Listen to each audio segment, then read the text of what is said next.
शुक्रारा पडिल्ल्या उटंगराच्या पावसाक लागून स्मार्ट सिटी पणजी आनी म्हापशेचे रस्ते उदका पोंदा गेले। शुक्रारा सकाळच्यान कोसळपी पावसाक लागून रस्त्यांक व्हाळाचें स्वरूप आयिल्लें। पणजी पाटो वाठारांतल्या रस्त्यार दोपारभर उदक सांचून राविल्लें।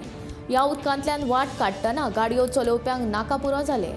दुसरे वटेन म्हापशे गिरीचो रस्तो उदका पोंदा गेल्लो। हो रस्तो हुबताना लोकांक बरोच त्रास जालो।